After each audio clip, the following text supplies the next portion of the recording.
Bueno, hola a todos. Esta es una grabación, la primera parte de la presentación que dimos en Solution Box junto a Kaisit sobre el taller de IoT para aquellos que no pudieron escuchar correctamente la Webex o poder asistir. Vamos a separar esta presentación en dos partes para hacerlo breve.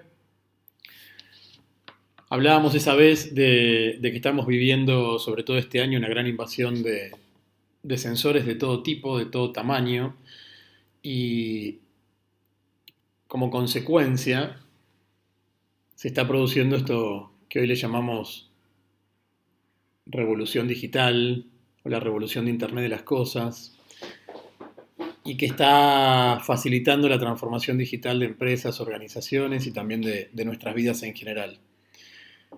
Esta invasión, por supuesto, trae preocupaciones y uno de los principales desafíos, si no es el más importante, es cómo hacerlo de una forma segura.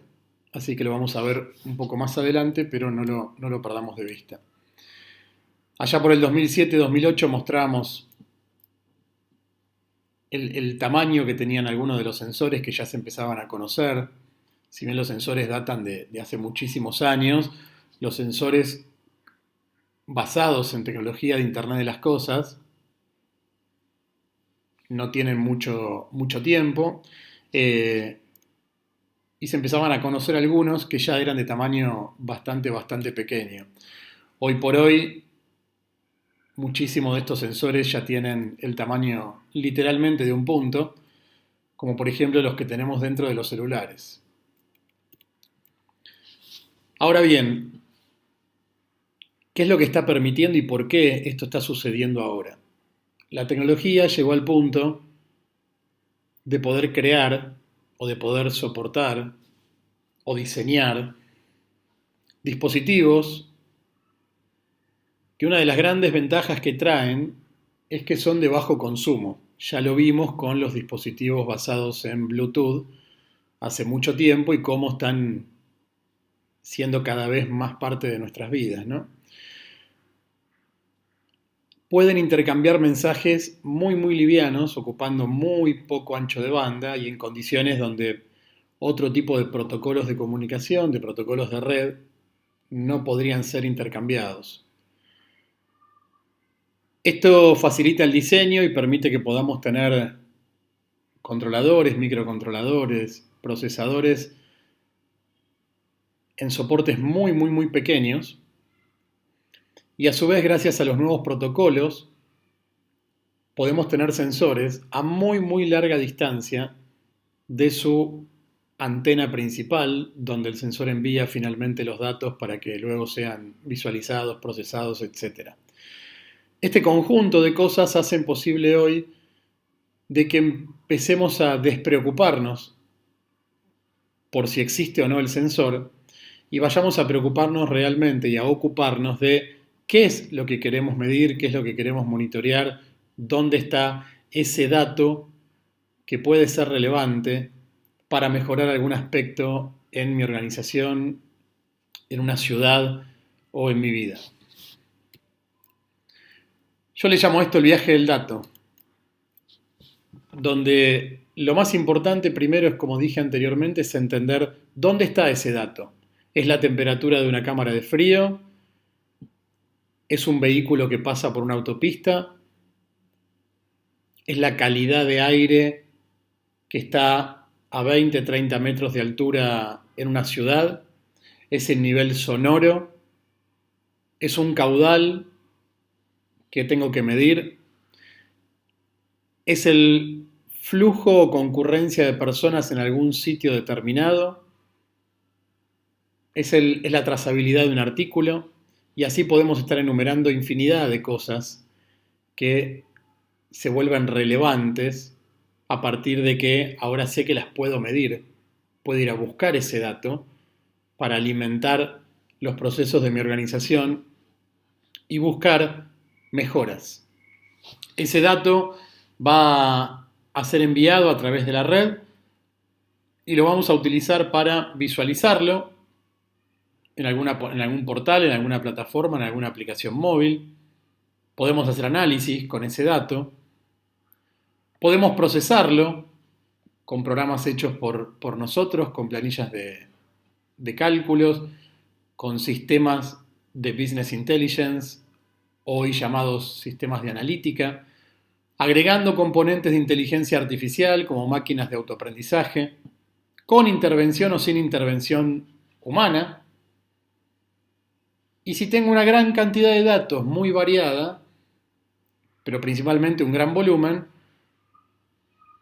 vamos a estar trabajando con lo que se conoce como Big Data, grandes volúmenes de datos de distinto tipo, para en definitiva tomar mejores decisiones. Ya lo vemos hoy en algunas plataformas de streaming, lo vemos hoy en cómo nos perfilan en los buscadores, o cómo empiezan a conocer cada vez el gusto del usuario, o cómo analizan imágenes del tráfico, ¿sí? De una forma muy, muy veloz para detectar patrones, anomalías, etc., basado en lo que se conoce comúnmente como algoritmos.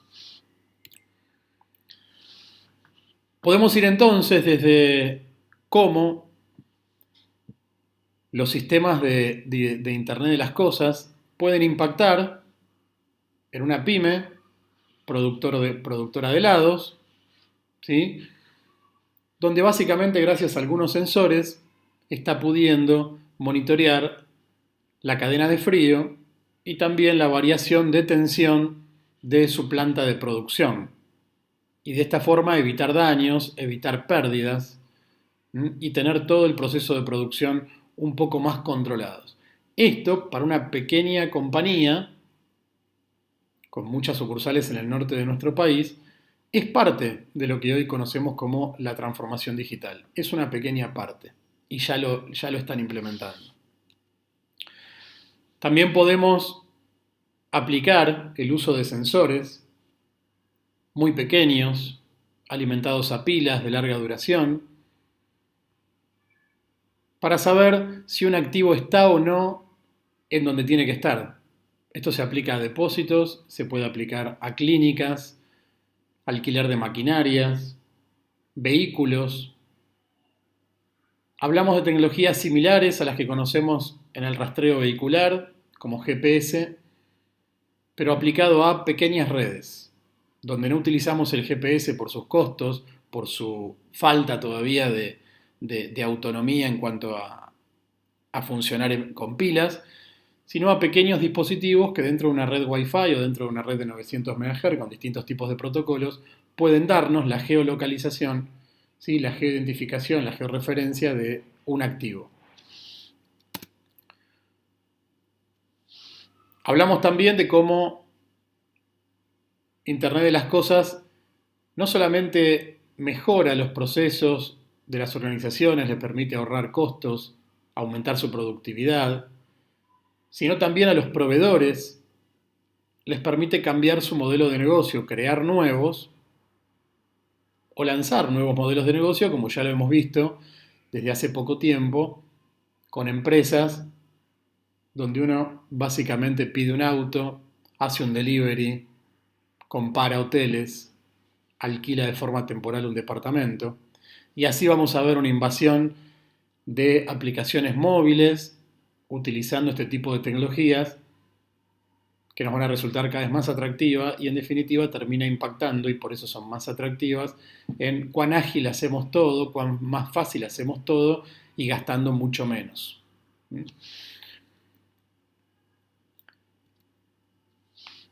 Cuando se trata de transformar digitalmente a una organización, podemos hablar de algunas compañías de arrendamiento de maquinaria, vial o maquinaria para la industria o equipo audiovisual, alquiler en general, donde gracias a la incorporación de algún tipo de sensor o de múltiples sensores y a la posibilidad de leer esos datos, no solamente ahora podemos saber dónde está esa máquina, sino también si fue encendida o no, cuánto tiempo fue encendida y monitorear lo que se conoce como la telemetría de esa máquina. En el caso de una máquina vial, por ejemplo, el nivel de combustible, cuántos kilómetros hizo en un área determinada.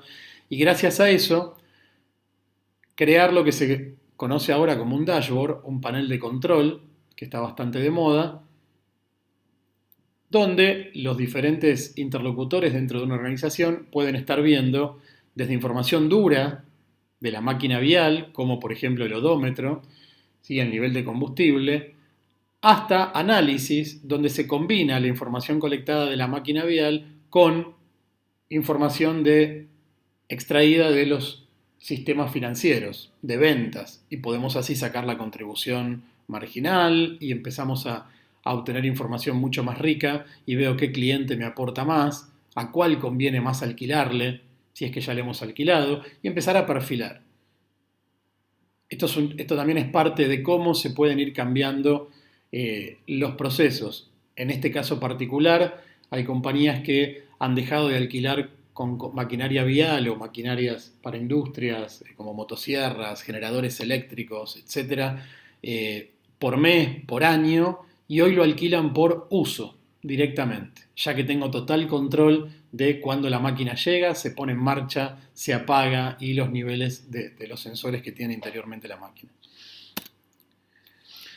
También podemos, gracias a este tipo de sistemas, estar monitoreando el consumo energético en las organizaciones, en nuestros hogares, en el domicilio, de forma remota, colectando mucho más rápido el dato a como lo venía haciendo hasta el momento, con planillas, con personas que visitaban el lugar.